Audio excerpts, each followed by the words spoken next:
میں دروازہ بجا بجا کر تھک چکی تھی، لیکن کوئی بھی دروازہ نہیں کھول رہا تھا۔ خوف کے مارے میرا برا حال تھا، میرا دم گھٹنے لگا تھا۔ مجھے لگ رہا تھا کہ اگر میں مزید تھوڑی دیر یہاں پر بند رہی تو میری سانسیں رک جائیں گی۔ تکلیف کا احساس بڑھتا ہی چلا جا رہا تھا۔ میں گہری گہری سانسیں لینے لگی اور خود کو پرسکون کرنے کی کوشش کرنے لگی، مگر میری آنکھوں سے آنسو تیزی سے بہہ رہے تھے۔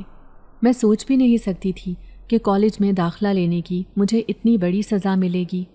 اچانک ہی مجھے یوں محسوس ہوا جیسے کوئی دروازے کے باہر آ کر کھڑا ہوا ہو۔ میں نے ہمت کی اور دوبارہ زور زور سے دروازہ بجانے لگی۔ خدا کے لیے یہ دروازہ کھول دو، خدا کے لیے مجھ پر رحم کرو، ورنہ میں مر جاؤں گی۔ یہاں پر مجھے بہت ڈر لگ رہا ہے، یہاں پر چاروں طرف اندھیرا ہی اندھیرا ہے۔ میں دوبارہ پھوٹ پھوٹ کر رونے لگی، مگر باہر کھڑے لوگوں کو مجھ پر ترس نہیں آ رہا تھا۔ اچانک ہی مجھے لڑکیوں کے ہنسنے کی آواز سنائی دینے لگی۔ یوں لگ رہا تھا جیسے لڑکیوں کو میری یہ حالت دیکھ کر بہت زیادہ مزہ آ رہا ہو۔ شدت غم سے میرا بہت برا حال تھا۔ مجھے لگ رہا تھا کہ شاید میرا آخری وقت آ گیا ہے۔ اس سے پہلے کہ میں اپنی آنکھیں بند کر لیتی، اچانک ہی دروازہ زوردار آواز سے کھلا۔ روشنی دیکھتے ہی میں پاگلوں کی طرح باہر بھاگی اور گرتی پڑتی گراؤنڈ کی طرف چل نکلی۔ میری یہ حالت دیکھ کر باقی تمام لڑکیاں ہنس رہی تھیں اور میرا مذاق بنا رہی تھیں۔ اپنے اوپر اٹھنے والی تمام لڑکیوں کی نظروں کو میں اچھی طرح سے سمجھتی تھی۔ کچھ کی نظروں میں میرے لیے غصہ تھا، کچھ کی نظروں میں میرے لیے تمسخر تھا، جبکہ کچھ لڑکیاں دکھ سے میری طرف دیکھ رہی تھیں۔ خوف کی وجہ سے میرا جسم معوف ہو چکا تھا، مجھ میں ہمت نہیں تھی کہ میں اٹھ سکوں۔ اچانک ہی شور اٹھا، میم آ رہی ہیں، میم آ رہی ہیں۔ تھوڑی دیر بعد وہاں پر میم آئیں۔ مجھے سہارا دینے کی بجائے اور مجھے اٹھانے کی بجائے وہ انتہائی غصے سے مجھے کہنے لگی، یہ تم نے اپنا کیا حال بنایا ہوا ہے؟ جلدی سے اٹھو، یہ تماشا ختم کرو اور کلاس روم میں چلو۔ صرف یہی کہہ کر وہ دوبارہ سے اندر کی طرف بڑھ گئیں، جبکہ میں خاموشی سے بیٹھ کر آنسو بہانے لگی۔ چند لمحوں کے بعد میں نے اپنے اوپر قابو رکھا اور کلاس روم کی طرف چل دی۔ جیسے ہی میں کلاس روم میں داخل ہوئی، میری نظر سامنے بیٹھی ہوئی لڑکی پر پڑی، آسیہ۔ میرے ذہن میں اس کا نام گونجا۔ یہ وہی لڑکی تھی جس نے مجھے اس جگہ پر بند کیا تھا۔ آج میرا کالج میں پہلا دن تھا۔ پہلے ہی دن ان لوگوں نے میرے ساتھ بہت ہی برا سلوک کیا تھا۔ انہوں نے میری عزت نفس کو کچلنے میں کوئی کسر نہیں چھوڑی تھی۔ میں جو کالج جانے کے لیے بہت زیادہ پرجوش تھی، میں نہیں جانتی تھی کہ یہاں پر آنے کے بعد مجھے یہ سب کچھ سہنا پڑے گا۔ میں بڑی مشکل سے اپنے آنسو پی رہی تھی۔ کلاس میں میڈم نے بھی میرے ساتھ بہت برا سلوک کیا۔ اس نے مجھے سب سے الگ جگہ پر بٹھایا۔ باقی بچوں کو کہا کہ جب تک یہ نئے کپڑے پہن کر نہیں آتی، تب تک کوئی بھی اس سے بات نہیں کرے گا۔ میڈم کی بات سن کر مجھے بہت دکھ لگا تھا۔ مجھے شدت سے رونا آیا تھا، لیکن میں نے اس کے سامنے اپنے آنسو نہیں بہائے، کیونکہ میرے والد نے مجھے کہا تھا کہ جس کو آپ کے آنسوؤں کی قدر نہ ہو، اس کے سامنے رو کر خود کو بے مول نہیں کیا کرتے۔ وہ پورا دن تو میں نے کسی نہ کسی طرح سے گزار دیا۔ جب چھٹی کی باری آئی تو سب لڑکیاں اپنی اپنی گاڑیوں میں گھر جانے لگیں، جبکہ میرے پاس تو گاڑی تو دور کی بات، رکشے کے پیسے بھی نہیں تھے۔ لہٰذا میں پیدل چلنے لگی۔ ابھی مجھے پیدل چلتے ہوئے تھوڑی ہی دیر گزری تھی کہ اچانک میرے قریب ایک موٹر بائک آ کر رکی۔ میں ڈر کر پیچھے ہوئی۔ موٹر بائک پر ایک بہت ہی خوبصورت لڑکا سوار تھا۔ وہ میری طرف شوق بھری نظروں سے دیکھ رہا تھا۔ اسے دیکھ کر میں نے جلدی سے اپنی نظریں جھکا لیں اور دوبارہ سے چلنے لگی۔ میں نے دیکھا کہ وہ بھی اب میرے ساتھ ساتھ ہی چلتا جا رہا تھا۔ میں نے دوبارہ گردن اٹھا کر دیکھا تو وہ میری طرف ہی دیکھ رہا تھا۔ اب اس سب سے مجھے خوف محسوس ہونے لگا تھا۔ میں اس سے یہ کہنا چاہتی تھی کہ یہاں سے جاؤ، مگر مجھ میں ہمت نہیں ہو رہی تھی۔ تھوڑی آگے جا کر ایک گلی آئی تو وہ اپنی گلی میں مڑ گیا، جبکہ میں دوسری گلی میں چلی گئی۔ یہ دیکھ کر میں نے شکر ادا کیا، ورنہ مجھے لگ رہا تھا کہ وہ گھر تک ہی چھوڑنے آئے گا مجھے، اور اگر ہمارے محلے کے لوگ اسے یوں میرے ساتھ چلتا ہوا دیکھ لیتے تو میری شامت آ جاتی۔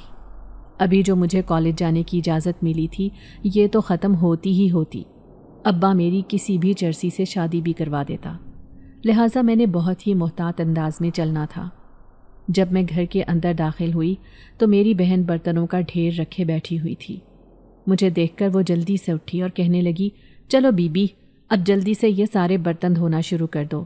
مجھ میں اتنی ہمت نہیں ہے کہ میں گھر کا باقی کام بھی کروں اور یہاں پر بیٹھ کر برتن بھی دھوؤں۔ بہن کی بات سن کر میں کچھ بھی نہیں بولی۔ اس کی عادت میں اچھی طرح سے واقف تھی۔ جب بھی اسے کوئی کام کہا جاتا تھا تب اسے موت پڑ جاتی تھی۔ اس کی یہی خواہش ہوتی تھی کہ اس کے حصے کا کام کوئی اور کر لے۔ مجھے پتا تھا کہ پورا دن اس نے کچھ بھی نہیں کیا ہوگا، لیکن ابھی یہ مجھے کہہ رہی تھی کہ میں نے گھر کا سارا کام کیا ہے۔ میں نے ایک گہری سانس لی اور اسے کہا، مجھے صرف کپڑے تبدیل کرنے دو، میں واپس آ کر برتن دھو دیتی ہوں۔ میں جو کالج سے تھکی ہاری واپس لوٹی تھی اور سوچ رہی تھی کہ تھوڑی دیر کے لیے آرام کروں گی اور کالج کی دن بھر کی ٹینشن کو اپنے دماغ سے اتاروں گی، لیکن بہن کا مطالبہ سن کر مایوس ہو کر بیٹھ گئی۔ مجھے برتن دھوتے دھوتے تقریباً 1 گھنٹہ لگ گیا۔ گھنٹے بعد جب میں اٹھی تب میری کمر تختہ بنی ہوئی تھی۔ مجھ سے چلنا بھی دشوار ہو رہا تھا۔ اس سے پہلے کہ میں اپنے کمرے میں داخل ہوتی، مجھے اماں کی آواز سنائی دی، ارے بی بی، تو کب آئی؟ تو نے تو بتایا بھی نہیں اور آتے ساتھ ہی آرام پر لگ گئی ہے۔ امی کی یہ بات سن کر میرا دماغ غصے سے کھولنے لگا۔ اب میں نے خود پر کنٹرول نہیں رکھا اور انہیں کہہ دیا کہ کہاں کا آرام، کون سا آرام؟ جیسے ہی گھر کے اندر داخل ہوئی ہوں، تمہاری بیٹی نے برتنوں کے سامنے بٹھا دیا۔ میں بہت کم ہی امی کو یا گھر کے کسی فرد کو جواب دیتی تھی، وہ بھی اس وقت جب میرا پارا غصے سے ہائی ہو جاتا تھا۔ اس وقت مجھے بالکل بھی سمجھ نہیں لگتی تھی کہ میں کس سے کیا بات کر رہی ہوں۔ ابھی بھی امی کو اندازہ ہو گیا تھا کہ میں غصے میں ہوں، اس لیے انہوں نے دوبارہ مجھ سے بات نہیں کی اور کہنے لگیں، ٹھیک ہے، جاؤ کمرے میں جا کر تھوڑی دیر آرام کرو، میں شام کے وقت تم سے اس بارے میں بات کروں گی۔ میں نے ایک گہری سانس لی اور شکر ادا کیا کہ گھر والوں کو مجھ پر ترس آ گیا ہے۔ اس کے بعد میں اپنے کمرے میں چلی گئی اور سو گئی۔ نہ جانے کتنی دیر تک میں سوتی رہی، مجھے پتہ نہیں چلا۔ جب میری آنکھ کھلی اس وقت اندھیرا چھایا ہوا تھا، یقیناً رات ہو چکی تھی۔ میں تیزی سے کمرے سے باہر نکلی جہاں پر پہلے ہی میری بہن دروازے کے باہر کھڑی تھی۔ مجھے جاگتا دیکھ کر کہنے لگی، شکر ہے مہارانی کی آنکھ کھل گئی ہے، میں تمہیں 3 سے 4 بار جگا چکی ہوں، لیکن تم تو یوں لگ رہا تھا جیسے گھوڑے گدھے بیچ کر سو رہی ہو۔ چلو اب جلدی سے کمرے میں چلو، تمہیں امی یاد کر رہی ہیں۔ چاندنی کی بات سن کر مجھے یاد آیا کہ شام کے وقت میری امی کہہ رہی تھی کہ میں نے تم سے ایک ضروری بات کرنی ہے۔ جب میں امی کے کمرے میں پہنچی تو بستر پر پڑے بکھیرے کو دیکھ کر میری آنکھیں حیرت سے کھل گئیں۔ وہاں پر میرا نیا یونیفارم پڑا تھا جو کہ سلا ہوا تھا۔ میں نے بے یقینی سے امی کے چہرے کی طرف دیکھا۔ امی مجھے دیکھ کر مسکرا دی تھی، کہنے لگیں کہ تمہیں کیا لگتا تھا کہ میں تمہارے لیے ایک یونیفارم بھی نہیں بنا سکتی؟ ارے اب میں اتنی بھی غریب ماں نہیں ہوں، کم از کم تمہاری ضروریات کو تو میں پورا کر ہی سکتی ہوں۔ امی کی بات سن کر میں ان کے گلے لگ گئی۔ مجھے بہت خوشی ہو رہی تھی کیونکہ آج اسی پرانے یونیفارم کی وجہ سے مجھے کالج میں بہت سی باتیں سننے کو ملی تھیں۔ میڈم نے تو یہاں تک بھی کہہ دیا تھا کہ کوئی بھی لڑکی اس وقت تک مجھ سے بات نہیں کرے گی جب تک یہ نئے کپڑے پہن کر نہیں آئے گی۔ ساری رات مجھے خوشی سے نیند ہی نہیں آئی۔ میں یہی سوچتی رہی کہ کل میری بہت سی لڑکیوں کے ساتھ دوستی ہوگی، میں ان سے باتیں کروں گی، ان کے ساتھ پڑھا کروں گی۔ میری یہی چھوٹی چھوٹی ہی خوشیاں تھیں۔ فجر کے وقت میری آنکھ لگی لیکن 8 بجے کے الارم پر دوبارہ سے کھل گئی۔ میں تیزی سے اٹھی اور کالج جانے کی تیاری کرنے لگی۔ مجھے تقریباً 15 منٹ پہلے گھر سے نکلنا ہوتا تھا کیونکہ میں کالج پیدل جاتی تھی۔ میں چادر اوڑھ کر گھر سے نکل ہی رہی تھی جب امی اچانک کہنے لگیں، ارے اس چادر کی کیا ضرورت ہے؟ تمہارے پاس دوپٹہ تو ہے، وہی دوپٹہ کر لیا کرو بس، ٹھیک ہے۔ امی کی بات سن کر میں نے بے یقینی سے ان کے چہرے کی طرف دیکھا کیونکہ اب وہ کچھ زیادہ ہی ماڈرن ہو رہی تھی۔ امی مجھے دیکھ کر مسکرانے لگی اور کہنے لگی، یقین کر لو یہ بات میں ہی کہہ رہی ہوں۔ پھر میں نے وہ چادر اتار دی اور ایک دوپٹہ کر لیا۔ جاتے جاتے میں نے اپنا عکس شیشے میں دیکھا تو چند لمحے تو میں خود کو دیکھتی ہی رہ گئی۔ بلا شبہ میں بہت ہی پیاری لگ رہی تھی۔ سفید دوپٹے میں میرا چہرہ چاند کی طرح چمک رہا تھا۔ آج میں نے صاف اور نیا یونیفارم پہنا ہوا تھا جس نے میری خوبصورتی میں مزید اضافہ کر دیا تھا۔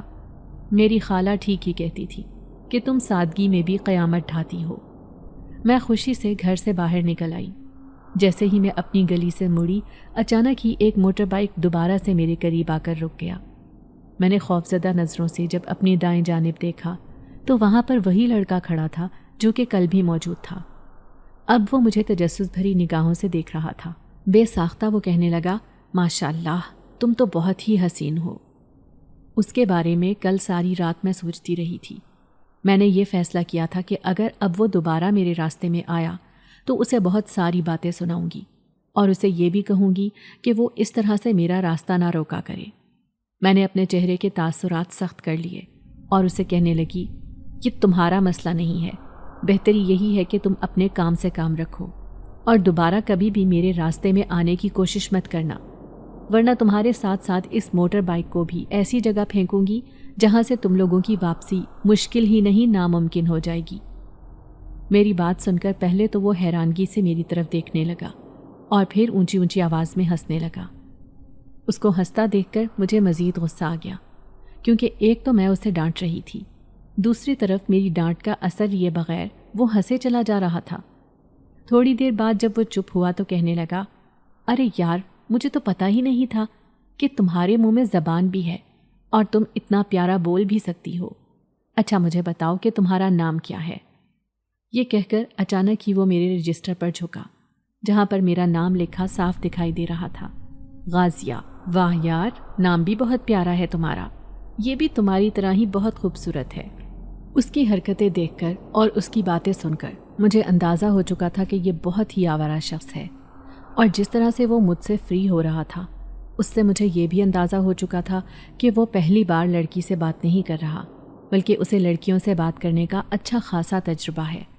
میں نے بہتر یہی سمجھا کہ اس سے بحث نہ کروں اور اپنے راستے پر چل پڑوں، اسی لیے میں اس کی طرف دھیان دیے بغیر دوبارہ سے چلنے لگی۔ جب میں اپنے کالج کے دروازے پر پہنچی تب مجھے اپنے نام کی پکار سنائی دی، غازیہ بات تو سنو، وہ دیکھو وہ سامنے جو تمہیں کالج نظر آ رہا ہے وہ میرا ہی کالج ہے۔ اس کی یہ حرکت دیکھ کر میں اپنے چاروں طرف دیکھنے لگی۔ شکر ہے کہ وہاں پر کوئی لڑکی نہیں تھی، اگر وہاں پر کوئی لڑکی ہوتی تو میری شامت آ جاتی۔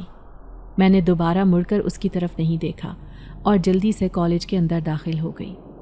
کالج میں موجود ساری لڑکیاں میری طرف حیرت سے دیکھ رہی تھیں، کچھ کے منہ کھلے ہوئے تھے اور کچھ کی آنکھیں کھلی ہوئی تھیں۔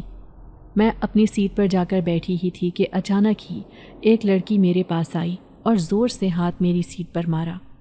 میں اس سب کے لیے تیار نہیں تھی۔ میں اس کی طرف حیرت سے دیکھنے لگی اور پھر اس سے پوچھا کہ کیا ہوا ہے، کیا مسئلہ ہے تمہیں مجھ سے؟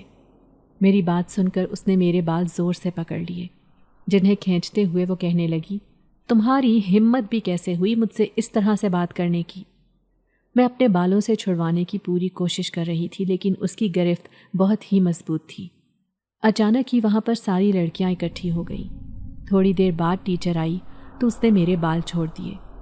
شرمندگی اور درد کے مارے میری حالت بہت بری ہو چکی تھی، میری آنکھوں سے مسلسل آنسو بہہ رہے تھے۔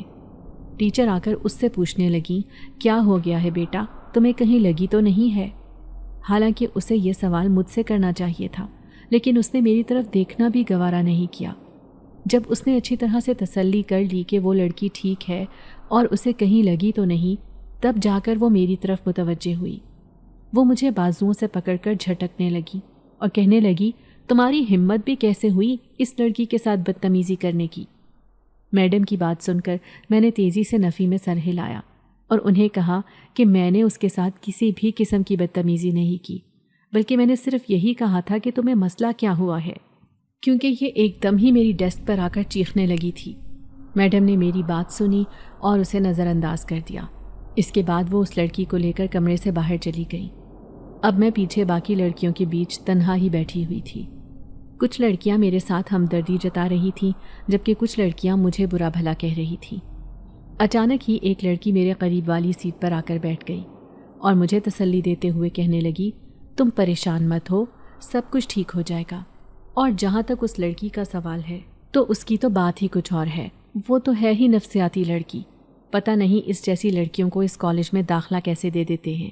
ارے آہستہ بولو، وہ پرنسپل صاحب کی بیٹی ہے، اگر پرنسپل صاحب نے سن لیا تو تمہیں کالج سے باہر نکال دیں گے۔ تب جا کر مجھے اندازہ ہوا تھا کہ اس کا اتنا روب اور دبدبا کیوں ہے۔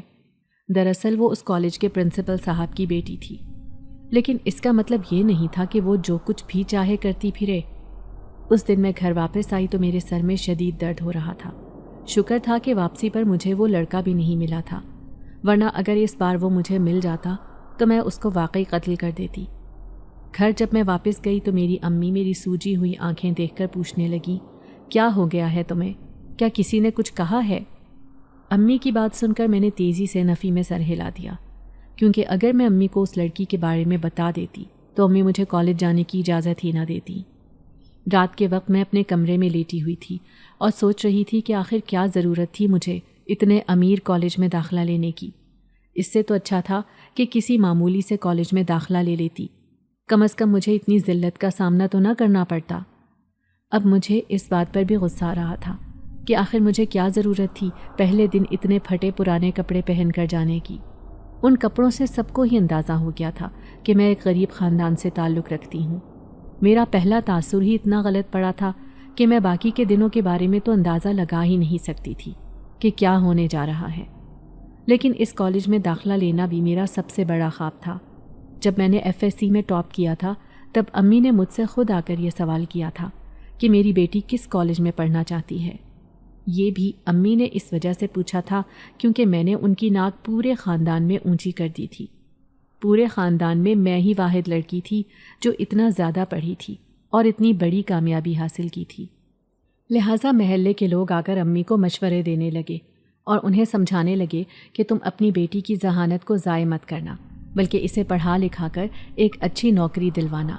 ہمیں یقین ہے کہ تمہاری بیٹی بہت جلد کامیاب ہوگی اور تمہیں کبھی بھی مایوس نہیں کرے گی۔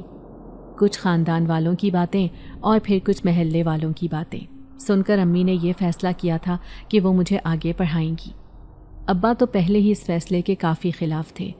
ان کا ماننا یہ تھا کہ لڑکیوں کی جتنی جلدی ہو سکے شادی کروا دینی چاہیے، یہی بہتر رہتا ہے۔ لیکن زندگی میں پہلی بار امی ابا کے فیصلے کے خلاف گئیں اور ان کے سامنے ڈٹ کر کھڑی ہوئیں۔ جب ابا اس بات کے لیے راضی ہو گئے تو امی مجھ سے پوچھنے لگیں کہ اب تم بتاؤ مجھے تم نے کون سے کالج میں داخلہ لینا ہے۔ تب میرے سامنے بہت سے کالج تھے جن میں کچھ گورنمنٹ کے بھی تھے اور کچھ پرائیویٹ بھی تھے۔ میں نے پتہ کروایا تھا کہ شہر کا سب سے بڑا کالج مجھے داخلہ دینے کے لیے راضی ہو گیا ہے، اور وہ بھی اسکالرشپ پر، یعنی میری 1 روپیہ بھی فیس نہیں تھی۔ جب میں نے یہ سب کچھ دیکھا تو میں خوش ہو گئی، مگر میں نے یہ نہیں دیکھا تھا کہ اس کے علاوہ بھی اور بہت سی چیزیں ہوتی ہیں جو کہ کالج میں داخلہ کروانے سے پہلے دیکھی جاتی ہیں۔ میں نے جیسا امی کو کہا امی نے ویسا ہی کیا، وہاں پر جا کر میرا داخلہ کروا دیا۔ ویسے بھی اماں نے کون سا پیسے دینے تھے جو وہ نخرے دکھاتی یا پھر مجھے کہتی کہ یہ نہیں وہ والا کالج دیکھو۔ خیر میں نے اس کالج میں داخلہ لے لیا، اور پھر پہلے دن جیسا ان لڑکیوں نے میرے ساتھ سلوک کیا وہ دیکھ کر مجھے شدت سے رونا آیا، اور میں سوچنے لگی کہ کاش یہ نہیں میں نے کسی اور کالج میں داخلہ لیا ہوتا۔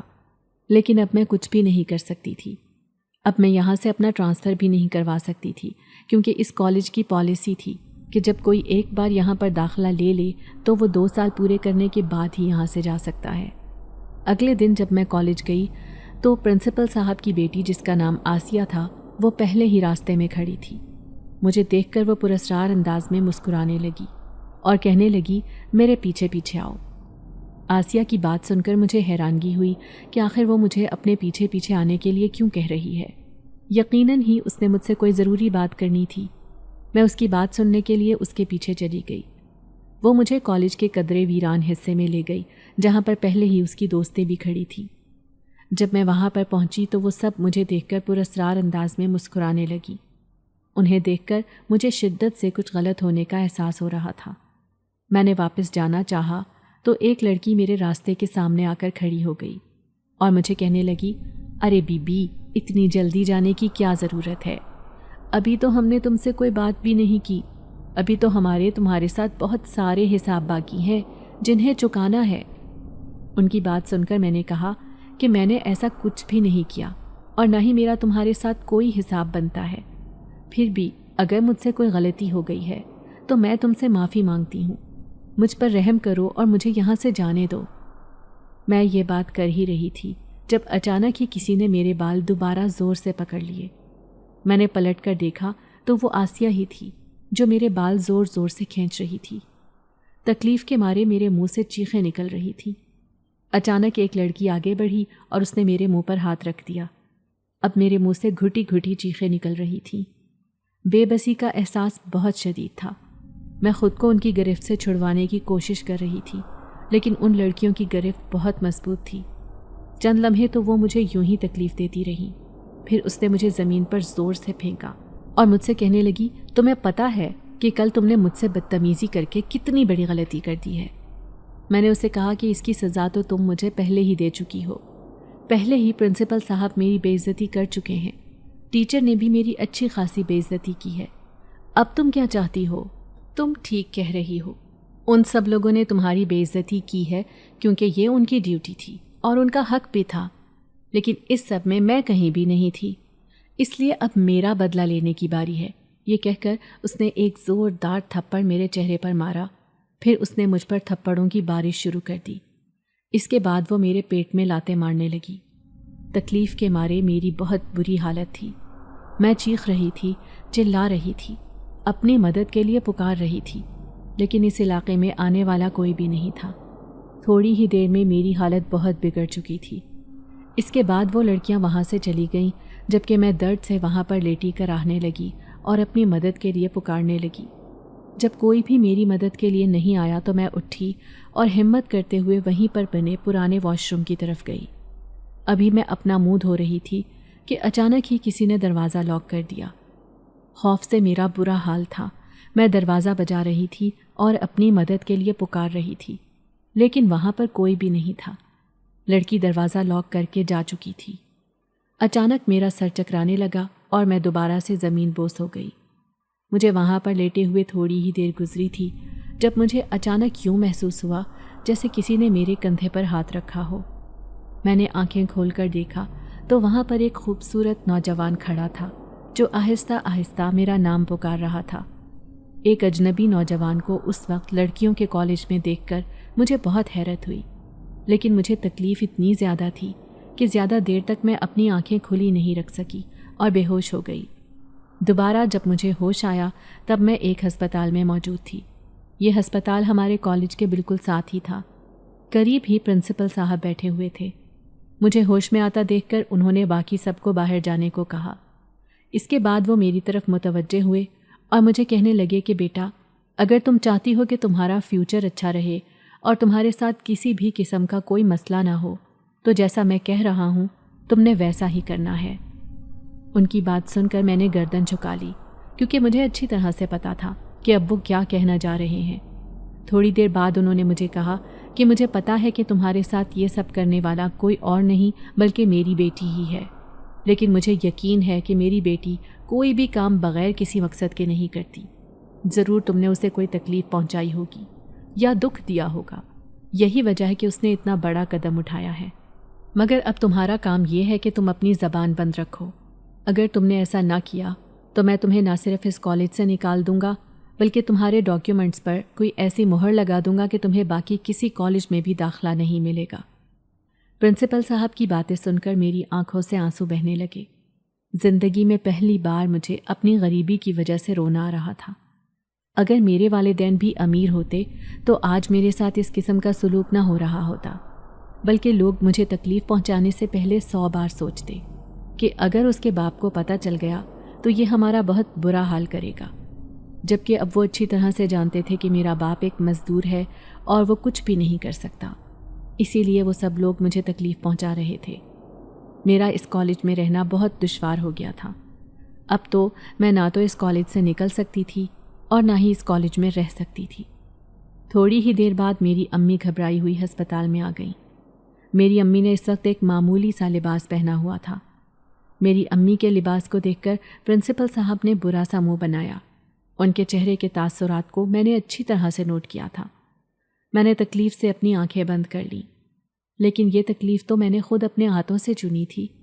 مجھے اس وقت سوچنا چاہیے تھا اور اپنی چادر دیکھ کر ہی پاؤں پھیلانے چاہیے تھے، لیکن اب سب کچھ میرے ہاتھ سے نکل چکا تھا۔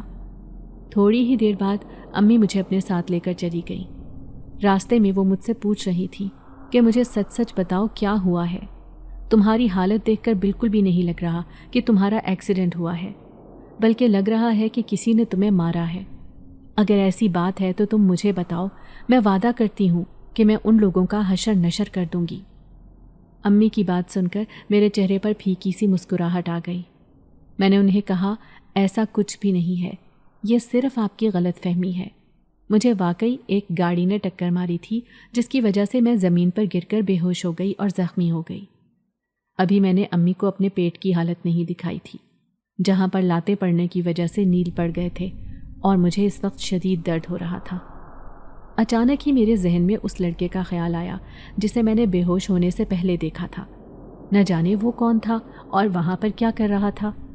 میں نے بعد میں اس کے بارے میں پرنسپل صاحب سے پوچھنا تھا، لیکن میں ان سے کچھ بھی نہ پوچھ سکی، کیونکہ میں جانتی تھی اگر میں نے ان سے لڑکے کے بارے میں پوچھ لیا تو وہ اپنے شاطر دماغ سے کوئی اور ہی پلان بنا لیں گے اور مجھے کسی اور ہی مسئلے میں پھنسا دیتے۔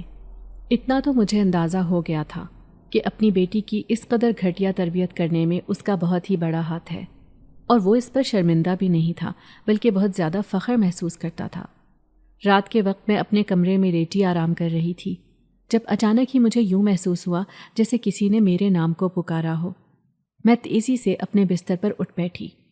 ایک دم اٹھنے کی وجہ سے اچانک ہی میرے پیٹ میں درد ہوا تھا، جس سے میں کرراہ اٹھی۔ آرام سے پیاری لڑکی۔ اچانک ہی مجھے کسی کی آواز سنائی دی۔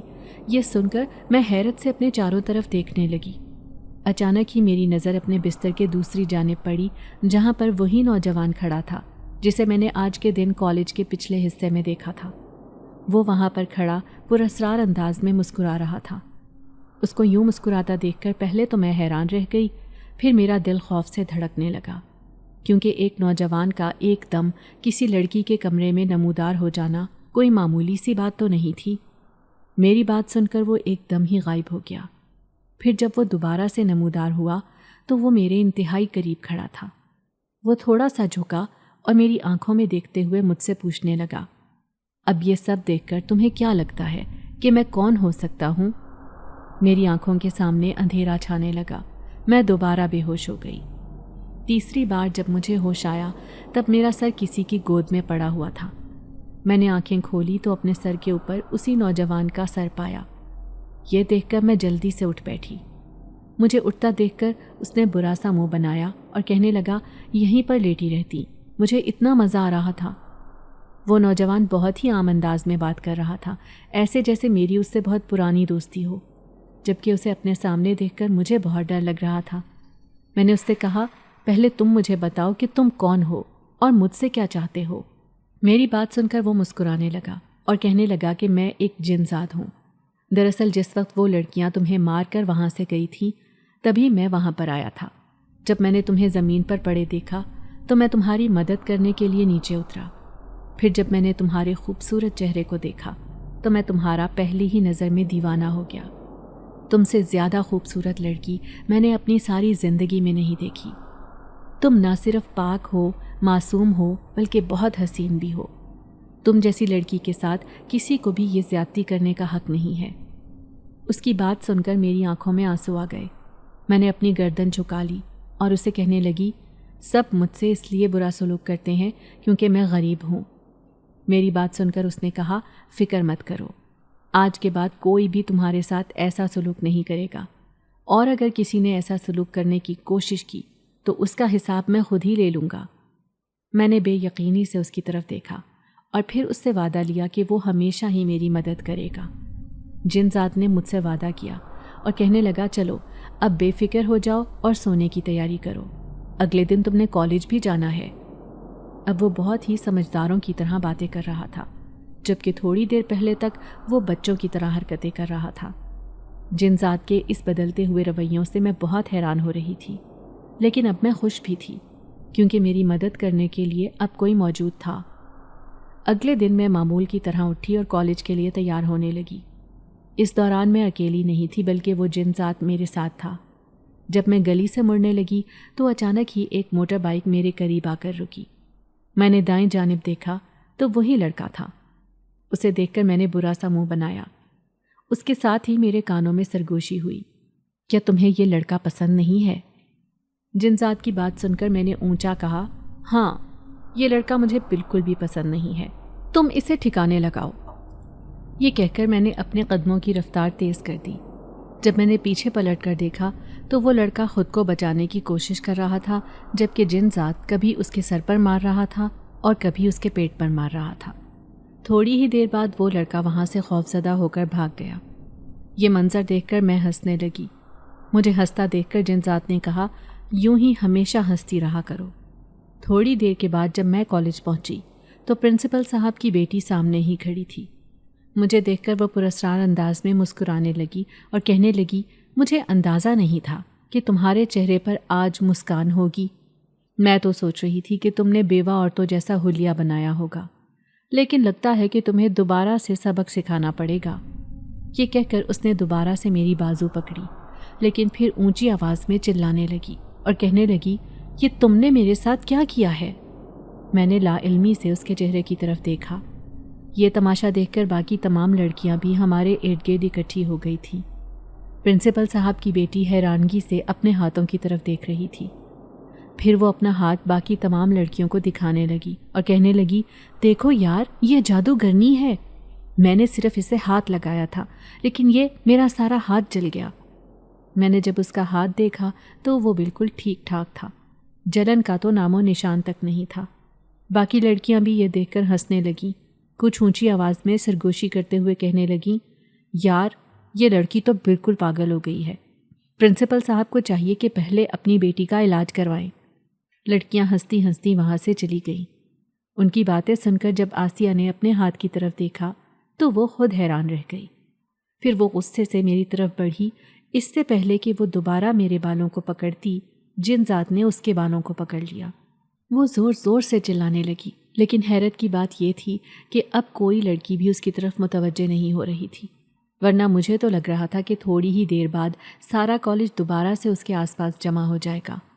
کافی دیر تک وہ جنزاد اسے تکلیف دیتا رہا۔ پھر جب جنزاد نے اسے چھوڑا تو وہ روتی روتی وہاں سے چلی گئی۔ اس کے بعد میں نے اسے پورا دن کالج میں نہیں دیکھا۔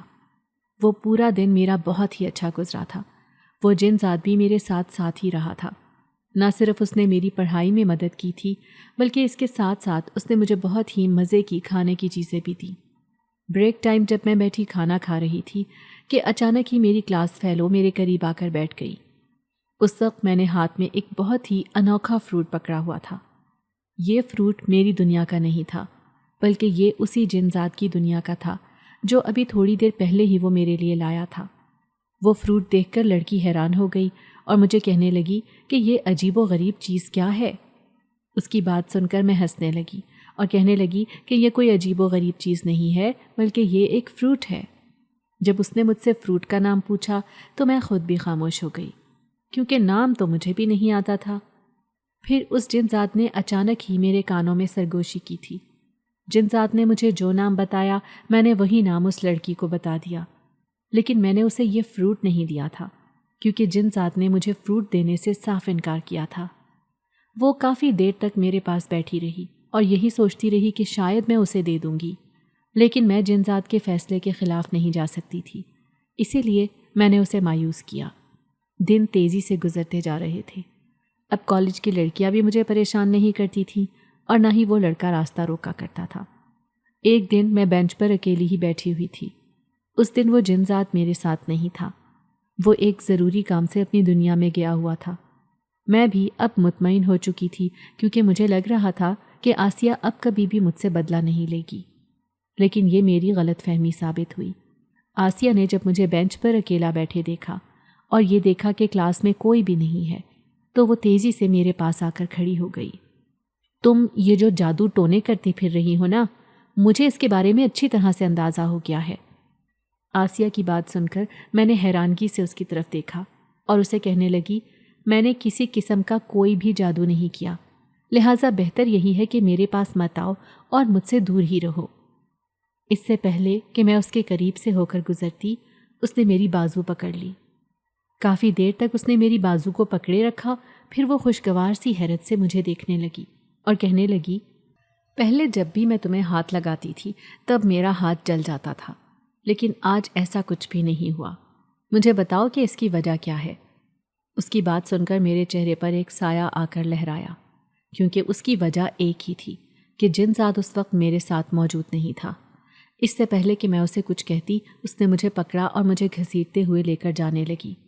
میں خود کو اس سے چھڑوانے کی کوشش کر رہی تھی، لیکن اس کی گرفت بہت مضبوط تھی اور وہ بہت ہی پراسرار انداز میں کہہ رہی تھی کہ آج جو تمہارے ساتھ میں کرنے جا رہی ہوں، اس کے بعد تم کبھی بھی مجھ سے پنگا لینے کی کوشش نہیں کرو گی، بلکہ تم اس کالج میں آنے سے پہلے بھی 100 بار سوچو گی۔ تمہاری وجہ سے نہ صرف میری سب کے سامنے اتنی زیادہ بے عزتی ہوئی ہے، بلکہ پڑھائی میں بھی تم نے مجھ سے زیادہ نمبر لے کر میری ناک کٹوا دی ہے۔ اب اس کا حساب تو تمہیں دینا ہی پڑے گا۔ اس کی بات سن کر میں اسے کہنا چاہتی تھی کہ اس میں میرا کوئی بھی قصور نہیں ہے، کیونکہ جو جتنی محنت کرتا ہے اسے اتنا ہی اجر ملتا ہے۔ اگر تمہیں اتنی زیادہ آگ لگ رہی ہے تو تم مجھ سے زیادہ محنت کر لو۔ میں یہ ساری باتیں دل ہی دل میں سوچ سکی، کیونکہ زبان سے کہنے کی مجھ میں ہمت نہیں تھی۔ تھوڑی دیر بعد وہ مجھے اسی جگہ پر لے کر چلی گئی جہاں وہ مجھے اس دن لے کر گئی تھی، جہاں پر اس کی ساری سہیلیاں پہلے سے ہی موجود تھیں۔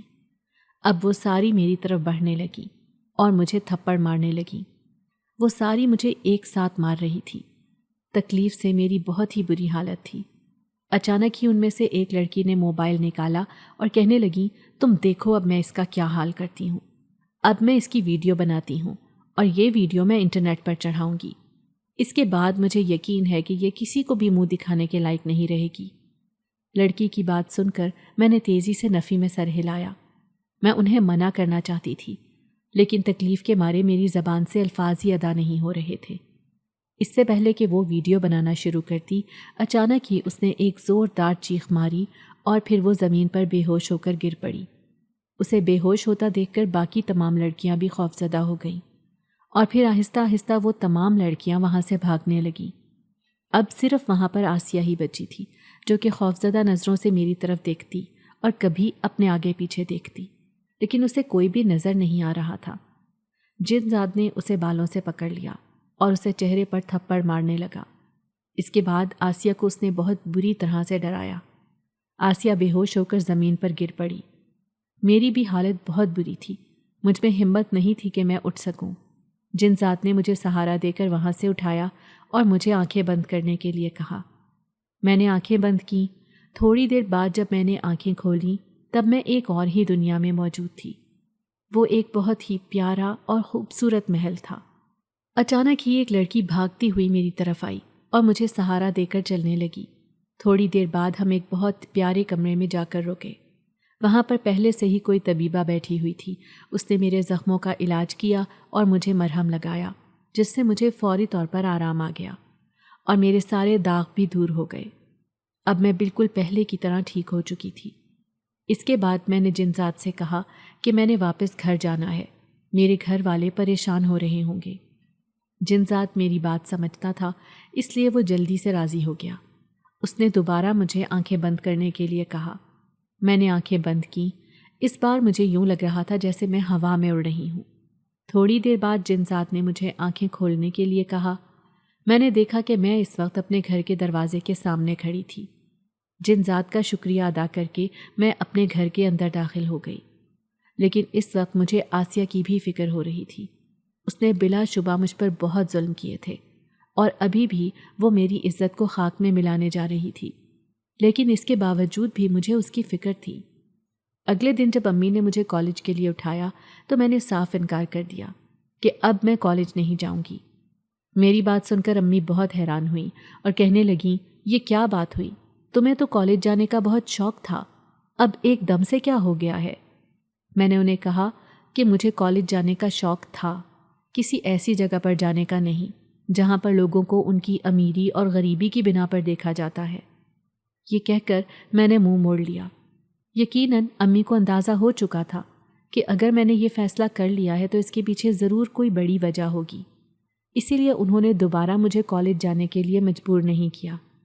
لیکن پھر وہ کافی دنوں تک اسی بارے میں باتیں کرتی رہیں کہ اگر تم کالج چلی جاتی تو شاید تمہاری قسمت سنور جاتی اور تمہیں کسی اچھی جگہ پر نوکری مل جاتی۔ امی کی بات سن کر میں کچھ بھی نہیں کہتی تھی، بلکہ خاموشی سے ہاں میں سر ہلا دیتی تھی۔ دن بہت تیزی کے ساتھ گزرتے جا رہے تھے۔ اب جنزاد کی اور میری ملاقاتوں میں بہت اضافہ ہو چکا تھا۔ رات کے وقت اچانک وہ مجھے اٹھا دیتا اور کہتا کہ چلو چھت پر چل کر باتیں کرتے ہیں۔ اس کے صرف ایک بار کہنے پر میں اس کے ساتھ چل پڑتی تھی، کیونکہ مجھے اس سے باتیں کرتے ہوئے بہت مزہ آتا تھا۔ وہ بھی مجھ سے باتیں کر کے بہت خوش ہوتا تھا۔ لیکن پھر ایک دن اس نے کہا کہ میرا وقت بہت کم رہ گیا ہے۔ میں نے ناسمجھی سے اس کی طرف دیکھا اور اس سے پوچھا، آپ کی اس بات کا کیا مطلب ہے؟ کیا تمہیں کوئی بیماری ہے اور تم مرنے جا رہے ہو؟ میری بات سن کر جنزاد ہنسنے لگا اور کہنے لگا، میں تو سوچ بھی نہیں سکتا تھا کہ تم اتنے سخت دل کی مالک ہو سکتی ہو۔ تم نے یہ بات کہہ دی اور تمہیں ایک بار بھی دکھ نہیں ہوا۔ مجھے بھی اپنی غلطی کا احساس ہوا۔ میں نے اس سے معذرت کی اور کہا، بس میرے منہ سے یوں ہی نکل گیا تھا، لیکن تم میری باتوں کو سیریس نہ لینا۔ اس نے مجھے کہا، نہیں، میں مرنے نہیں جا رہا، بلکہ میں اپنی دنیا میں واپس جا رہا ہوں۔ یہ بات میرے لیے زیادہ تکلیف دہ تھی، کیونکہ اب مجھے اس جنزاد کی عادت ہو گئی تھی۔ اب اس کے بغیر ایک دن گزارنا بھی میرے لیے مشکل ہو گیا تھا۔ جس دن میں اس کو نہ دیکھوں، میرا وہ دن گزرتا ہی نہیں تھا۔ اب جب وہ مجھے چھوڑنے کی بات کر رہا تھا تو میرا بالکل بھی دل نہیں کر رہا تھا کہ وہ کہیں جائے۔ میں اسے روکنا چاہتی تھی، لیکن اس نے مجھے پہلے ہی یہ کہہ کر خاموش کروا دیا کہ غازیہ، مجھے روکنے کی کوشش مت کرنا، کیونکہ اگر تم نے مجھے روکا تو شاید میں جا نہ پاؤں، مگر میرا جانا بہت زیادہ ضروری ہے۔ اگر میں وہاں پر نہ گیا تو میرا قبیلہ خطرے میں پڑ جائے گا۔ جنزاد واقعی شکل سے بہت مجبور نظر آ رہا تھا، لہٰذا میں نے فیصلہ کیا کہ اسے روکوں گی نہیں۔ اور ویسے بھی جو انسان کی زندگی میں آتا ہے اسے ایک نہ ایک دن اس کی زندگی سے نکلنا ہی ہوتا ہے۔ بالکل یہی حساب جنزاد کا بھی تھا۔ میں نے اس سے کہا کہ اگر تم نے میری زندگی سے جانے کا فیصلہ کر ہی لیا ہے تو ابھی اور آج ہی میری زندگی سے چلے جاؤ، کیونکہ اگر تم مزید کچھ دن اور ٹھہرے رہے تو شاید میں تمہیں کبھی بھی نہ بھیج سکوں۔ میری بات سن کر اس کی آنکھوں میں آنسو آ گئے۔ وہ مجھے کہنے لگا کہ صرف کچھ دن اور میں نے تمہارے ساتھ گزارنے ہیں، پھر اس کے بعد میں چلا جاؤں گا۔ کم از کم مجھ سے یہ دن مت چھینو۔ لیکن اس بار میں نے اس کی بات نہیں مانی اور اسے کہا کہ تمہارے وہ چند دن میری ساری زندگی کو خراب کر دیں گے، کیونکہ میں جانتی ہوں اگر میں تم سے محبت میں گرفتار ہو گئی تو میں کبھی بھی تمہیں نہیں بھول پاؤں گی۔ حالانکہ میں پہلے ہی اس سے محبت میں گرفتار ہو چکی تھی۔ اور پھر اس دن جنزاد نے مجھ سے معذرت کی اور ہمیشہ ہمیشہ کے لیے وہاں سے چلا گیا۔ جنزاد کے جانے کے بعد اب وہاں پر ویرانی پھیل چکی تھی۔ میرا دل ایک دم ہی اداس ہو گیا تھا۔ یوں لگ رہا تھا جیسے میں نے اپنے جسم کا ایک حصہ خود سے الگ کر دیا ہو۔ اچانک میری نظر اپنی گود میں پڑی، جہاں پر اس وقت ایک تھیلی پڑی ہوئی تھی۔ جب میں نے وہ تھیلی کھول کر دیکھی تو اس کے اندر بہت ہی قیمتی زیورات تھے۔ یقیناً یہ جنزاد مجھے دے کر گیا تھا۔ میں نے وہ زیورات اپنی الماری میں سنبھال دیے اور ایک اچھے وقت کا انتظار کرنے لگی، کیونکہ ابھی اگر میں یہ امی کے حوالے کر دیتی تو امی مجھ سے ہزاروں طرح کے سوالات کرتی۔ اگلے دن پرنسپل صاحب آسیہ کو لے کر میرے گھر آئے اور مجھ سے معذرت کرتے ہوئے کہنے لگے کہ بیٹا، ہم لوگوں نے تمہارے ساتھ بہت زیادتی کی ہے اور ہم لوگ اس پر شرمندہ بھی ہیں، لیکن ہم وعدہ کرتے ہیں کہ آئندہ تمہارے ساتھ اس قسم کا سلوک نہیں کریں گے، بلکہ کسی بھی غریب بچے کے ساتھ ایسا سلوک نہیں کریں گے۔ ان کی بات میں نے بہت تحمل سے سنی اور انہیں سمجھاتے ہوئے کہنے لگی کہ اگر آپ بچوں کے لیے اسکالرشپ دیتے ہیں تو کم از کم اس بات کی بھی یقین دہانی کروایا کریں کہ بچوں کو وہاں پر ایک اچھا ماحول ملے، کیونکہ آپ جو سلوک غریب بچیوں کے ساتھ کرتے ہیں اس پر نہ صرف ان کی عزت نفس کو ٹھیس پہنچتی ہے، بلکہ وہ معاشرے میں بھی سر اٹھانے کے قابل نہیں رہتے۔ آسیہ بہت شرمندہ تھی۔ اس نے مجھ سے معافی مانگی اور گلے لگ کر تمام رنجشیں دور کر دیں۔ اس کے بعد میری اس سے کافی اچھی دوستی ہو گئی۔ وہ 2 سال میرے کالج میں بہت ہی اچھے گزرے۔ اس کے بعد میں نے آگے مزید بڑھنے کا فیصلہ کیا۔ اب تو مجھے کوئی مالی تنگی بھی نہیں تھی، کیونکہ جنزاد جو زیورات مجھے دے کر گیا تھا وہ بہت مہنگے تھے۔ وہ بیچ کر ابا نے بہت سی دکانیں خرید لی تھیں اور ان کا کاروبار بہت اچھا چلنے لگا تھا۔